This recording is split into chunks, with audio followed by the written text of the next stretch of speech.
keberadaan KKB yang kini kembali lebih dikenal sebagai Organisasi Papua Merdeka (OPM) telah dibicarakan sejak lama. Bagaimana tidak, KKB kerap bikin resah karena pemberontakan yang berujung kekerasan. Sejumlah aksi pun dilakukan dengan satu tujuan, yakni menginginkan Papua lepas dari NKRI untuk selanjutnya berdiri sebagai negara merdeka. Alih-alih menemukan solusi demi memenuhi ambisi pihak satu sama lain, pemberontakan KKB justru bertahan hingga beberapa dekade lamanya. Nah, dalam waktu relatif panjang itulah, sejumlah pasukan elit TNI yang ditugaskan melawan KKB atau OPM hadir untuk memenuhi tugas demi terwujudnya keamanan di Papua. Siapa saja mereka? Berikut penjelasannya.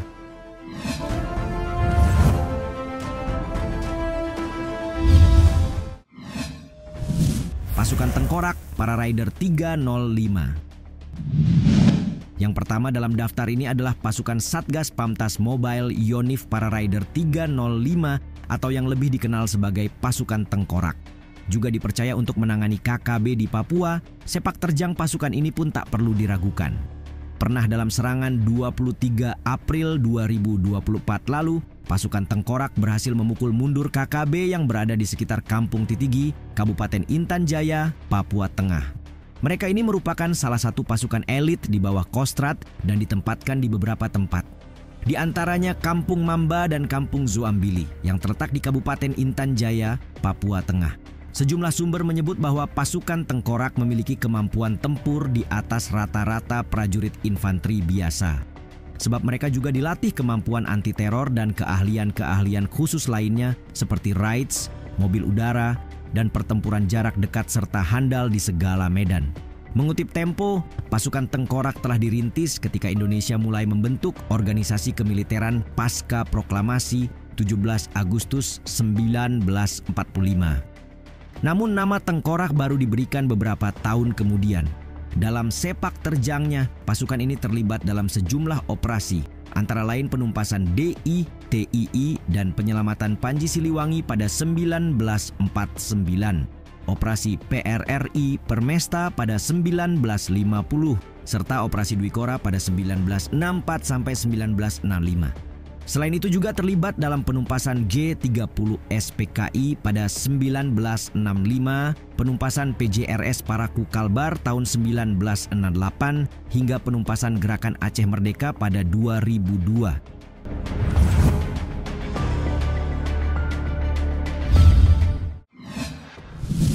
Pasukan Setan Yonif 315 Garuda.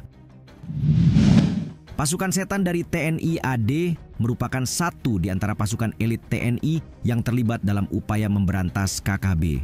Pasukan ini adalah nama lain dari Yonif 315 Garuda.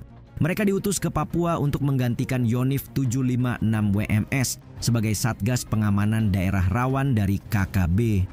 Melansir CNN, sebanyak 400 prajurit TNI yang tergabung dalam pasukan Setan disiapkan pemerintah pada Juni 2021 lalu. Setelah menginjakkan kaki di Papua, para prajurit langsung menjalani berbagai pengecekan sambil menunggu pemberangkatan ke lokasi tugas di Kabupaten Asmat dan Mapi. Bukan tanpa alasan prajurit yang tergabung dalam pasukan ini mendapat julukannya sebagai pasukan setan. Itu karena kiprahnya yang menarik sebab kerap muncul di wilayah-wilayah rawan konflik. Mereka juga diklaim memiliki kemampuan melaksanakan tugas operasi militer perang dan operasi militer selain perang. Sebagai contoh, nyatanya mereka pernah menundukkan kelompok separatis di Timor Timur dengan nama Operasi Seroja.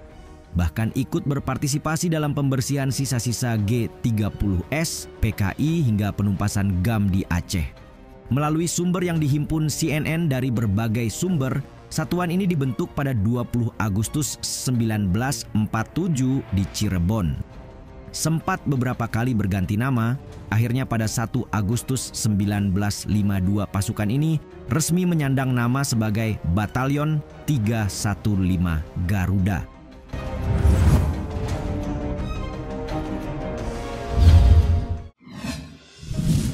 Komando Pasukan Gerak Cepat. Kopasgat atau Komando Pasukan Gerak Cepat milik TNI AU tiba di Lanut Silas Papare, Sentani, Jayapura pada awal Januari 2023. Dalam melaksanakan tugas, pasukan elit ini juga diamanahkan untuk menjaga bandara sebagai salah satu lokasi aman di Papua. Pada dasarnya, nama Kopasgat baru digunakan belakangan. Sebab sebelumnya, pasukan ini dikenal sebagai Korpas Khas atau Korps Pasukan Khas.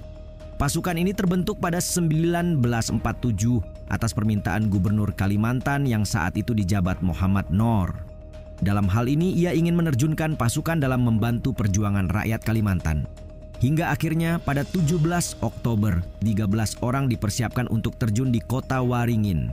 Kopasgat merupakan pasukan tempur infanteri dengan format organisasi tempur yang khas bagi kebutuhan Matra Udara TNI. Dalam perjalanannya, Matra Udara kemudian melakukan penyempurnaan organisasi serta pemantapan satuan-satuan TNI. Moto yang digunakan adalah Karmanye Vadi Karaste Mafalesu Kadat Jana, yang bermakna menunaikan tugas tanpa menghitung untung dan rugi. Tak hanya udara, faktanya pasukan ini juga memiliki kemampuan tempur di berbagai medan termasuk darat dan air.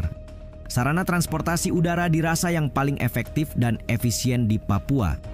Di sisi lain, transportasi udara juga bisa mengangkut kebutuhan untuk masyarakat, bahkan mampu digunakan secara cepat dalam proses evakuasi.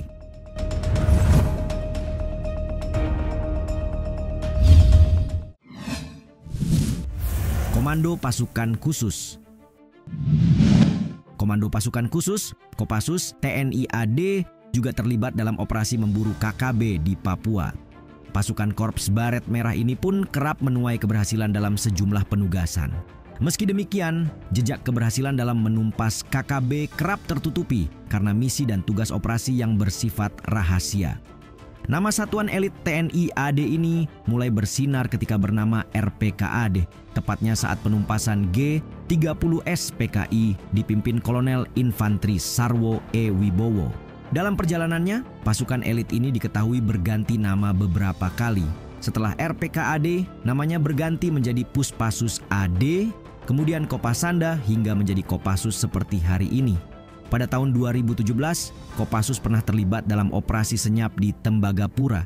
Kegiatan tersebut dilakukan bersama dengan tim Intai Kostrad, di mana keduanya berhasil membebaskan sandera di Banti dan Kimberley, Tembagapura.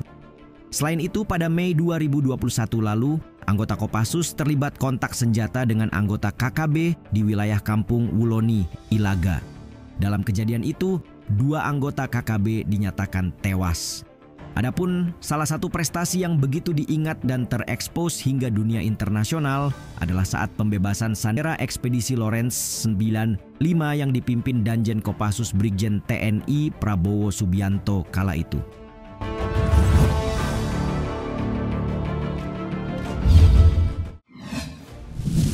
Para Rider 431 Satria Setia Perkasa.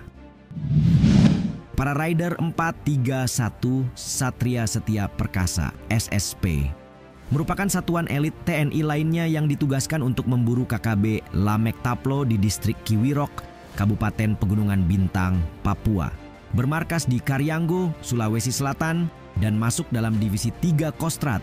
Para Rider 431 SSP diterjunkan secara khusus pada 2021 lalu untuk mengejar anggota KKB yang menembak seorang anggota Brimob, Baratu Baktiar Yuniwandaru. Selain di Papua, para Rider 431 juga pernah mendapat amanat untuk bertugas di Irian Jaya, Timor Timor, dan Operasi Aceh dari tahun 2002 sampai 2003.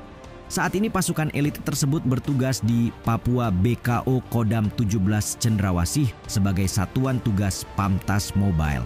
Mengutip iNews, Batalion Infanteri Para Rider 431 dikenal dengan nama Batalion Infanteri 1 Brigif 3 Lintas Udara Kopassus pada era 80-an. Sebelumnya, pasukan ini merupakan bagian dari grup 3 Kopasanda dengan nama Detasemen Tempur 31 untuk mengantisipasi wilayah Indonesia bagian timur.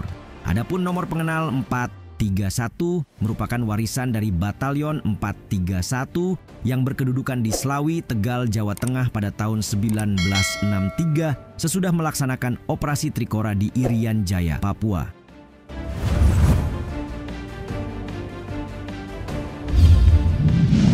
Keberadaan KKB menjadi pekerjaan rumah tersendiri bagi TNI yang selama ini selalu menempatkan pasukan elit mereka di kawasan berkonflik tersebut. Bagaimanapun, KKB Papua dalam berbagai aksi kekerasan kemudian ditetapkan oleh pemerintah ke dalam daftar terduga teroris dan organisasi teroris DTTOT. Menurut kalian, berapa besar skala keberhasilan pasukan TNI yang ditempatkan di Papua selama ini?